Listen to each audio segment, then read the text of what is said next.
अगर आप फोटोग्राफी या वीडियोग्राफी शुरू करना चाहते हैं तो आज की वीडियो परफेक्ट है। मैं आज आपको ये बताऊंगा कि आपके लिए कौन सा कैमरा परफेक्ट हो सकता है और जब आपने अपना कैमरा खरीदना है तो आप उसमें क्या क्या चीज़ें मद्देनजर रखेंगे।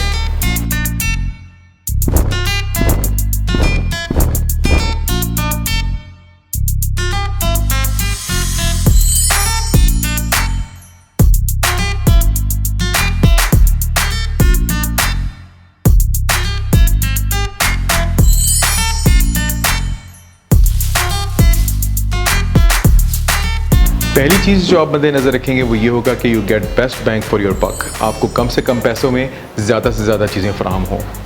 कुछ लोग ब्रांड कॉन्शियस भी होते हैं एंड दे प्रोबेबली थिंक कि Canon or some other cameras might perform well. Mostly all of the cameras are identical. There is a little bit of color shift, little bit of small things here and there, but mostly the things are exactly same. Don't be that brand conscious और सिर्फ अपने brand के पीछे पैसे ज़ाया मत करें।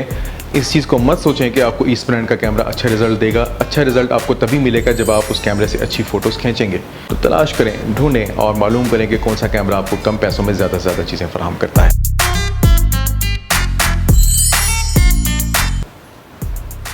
Number 2, ऐसा कैमरा खरीदें कि जिसमें इंटरचेंजेबल लेंसेज की आपको एक वाइड वैरायटी मुयसर हो। जैसे जैसे आप अपनी फोटोग्राफी और वीडियोग्राफी की स्किल्स को इंप्रूव करते जाएंगे, you would like to have different kind of lenses for your mount. अगर उसकी अपनी नहीं भी है तो it has got an adapter जिसको लगाकर आप दूसरी लेंसेज के ऊपर इस्तेमाल कर सकें।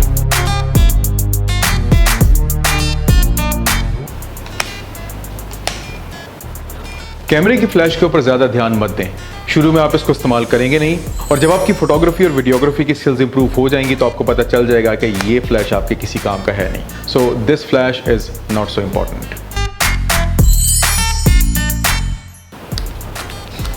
बैटरी लाइफ के ऊपर इंटरनेट पे सर्च करें, आपके जिन दोस्तों के पास कैमराज हैं उनसे कंसल्ट करें और इस बात की तसल्ली कर लें कि आपकी बैटरी कम से कम आपकी 1 या 1.5 घंटे की शूटिंग के लिए और आपकी एक अच्छी तादाद में फ़ोटोज़ के लिए काफ़ी है। इसके अलावा आप ये भी यकीन कर लें कि आपके कैमरे में कम से कम 2 पोर्ट्स मौजूद हैं जो कि आपके बहुत काम आएंगी। एक होगी आपकी रिमोट की port. Trust me, it is very handy and you very much need it for shooting the long exposures and all that kind of a stuff. And secondly, if you are a videographer तो mic का port, क्योंकि generally cameras की अपनी audio quality इतनी अच्छी नहीं होती। You need to have an external mic for these. ये 2 पोर्ट्स आपके लिए इंतहाई ज़रूरी हैं। Even if you are just starting, आप जैसे प्रोग्रेस करते रहेंगे फिर तो आप शायद और कैमरास भी ख़रीदना चाहेंगे और फिर जब आपको और कैमरास के फंक्शंस और बाकी चीज़ें पता लगेंगी तो शायद अपना कैमरा किसी मौके पे आप बदलना भी चाहें। ठीक है, बदलें, लेकिन स्टार्ट करने के लिए आपको कम से कम ये मिनिमम चीज़ें रिक्वायर्ड हैं और आपको ये चीज़ें चाहिए। And finally comes this small thing that is called as hot shoe. Panasonic का अपना है, सोनी का अपना है, कैनन का अपना है, लेकिन एटलीस्ट ये होना चाहिए क्योंकि इससे आप कई डिफरेंट किस्म की एक्सेसरीज अपने कैमरे पर माउंट कर सकते हैं जिसमें आपकी फ्लैश भी शामिल है, जो कि अगर आप इसको चेंज करेंगे कोई दूसरी लगाना चाहेंगे तो you are getting the point. If you are a photographer, ensure कि आपका कैमरा रॉ में शूट कर सके, because raw is the format जिसमें आप अपने सारे फोटोज़ को शूट करना चाहेंगे और फिर उसके बाद आप उसको डेवलप करना चाहेंगे। In case you are a videographer तो आपके लिए इंपॉर्टेंट चीज़ ये है कि even if your camera can not shoot log और HLG, व्हाट आर दोज, कुछ रहने दें फिलहाल।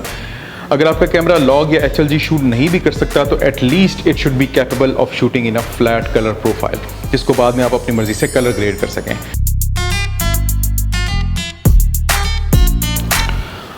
Market is currently filled up and flooded with all kinds of cameras and the top 4 or 5 brands are obviously Sony, Canon, Fujifilm and Panasonic obviously. But अपने आप को इन तमाम brand की Wars में अपने आप को वो क्रेजी बिल्कुल मत करें।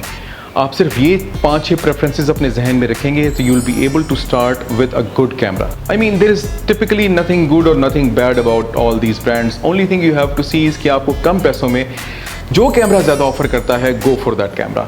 Not necessarily you need a Sony shooter और अ पैनासोनिक शूटर और a Canon shooter, no. Do some research and find a good camera.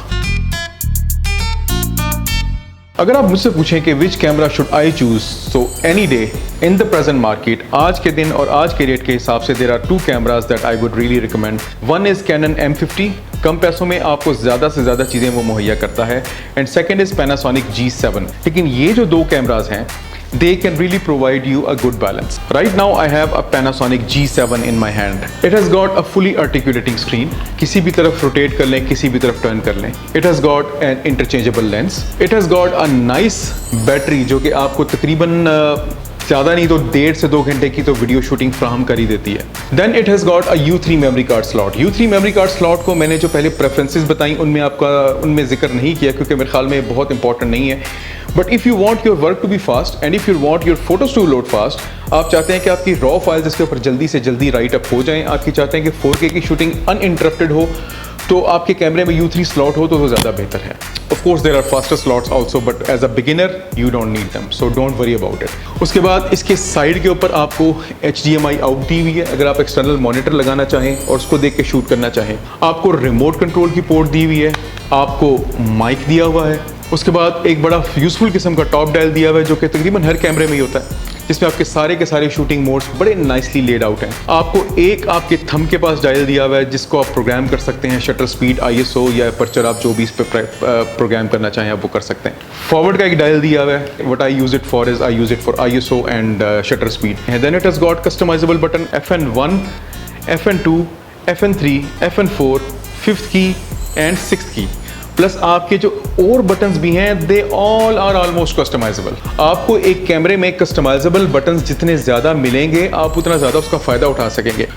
Now talking about the performance of this camera has really performed well with me. There are many videos that I entirely shot on this camera. उस वक्त ये सोनी का camera मेरे पास available नहीं था, घर भूल गया था मैं इसको, तो but this one did not let me down. इसमें आपकी फ्लैट कलर प्रोफाइल मौजूद है जिसमें आप शूट करके आप बाद में कलर ग्रेड कर सकते हैं. Obviously this can capture the images in raw format as well. ये Panasonic कैमरास के उस लाइनअप में से है जिसमें मिररलेस सेंसर इस्तेमाल हुआ है. Plus you see this lens, this is 14 to 42 millimetre lens और आप इसका सिर्फ साइज चेक करें. It hardly fits into my palm. This is because कि इस सेंसर का कैमरे का सेंसर जो है that is mirrorless. This is a micro four thirds sensor.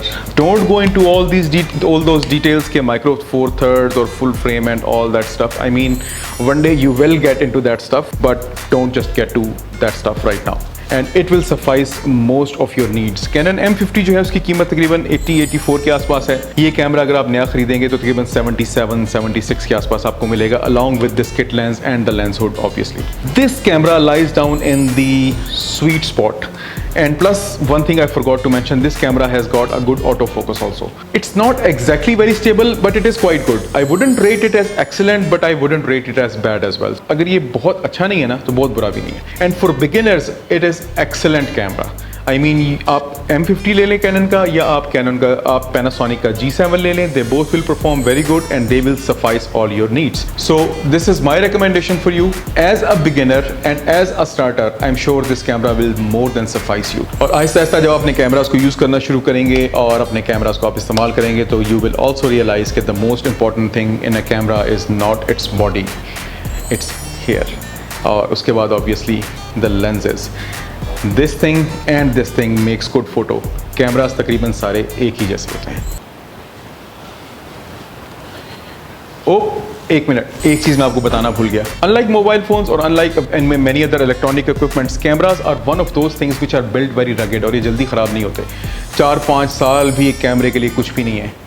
It hardly matters until unless अगर आप कोई बहुत ही बुरे किस्म के शूटर हैं और आप अपने कैमरे को बार बार ड्रॉप करते रहते तो obviously it will damage then, but otherwise camera को कुछ नहीं होता. तो I will also recommend you कि अगर आपको इससे अच्छी बॉडी मिल जाती है सेकंड हैंड तो आप वो ले लें, लेकिन उससे पहले आपने इत्मीनान कर लेना है कि उसका शटर काउंट कितना हुआ है and how much the camera is actually used. लेकिन अगर आप मेरी ज़ाती राय लें तो आई थिंक एक स्लाइटली कम फंक्शंस का नया कैमरा बहुत ज़्यादा फंक्शंस के पुराने कैमरे से बेहतर है. This will give you peace of mind. Cameras में कंप्लेंट्स तो वैसे बहुत ही कम आती हैं.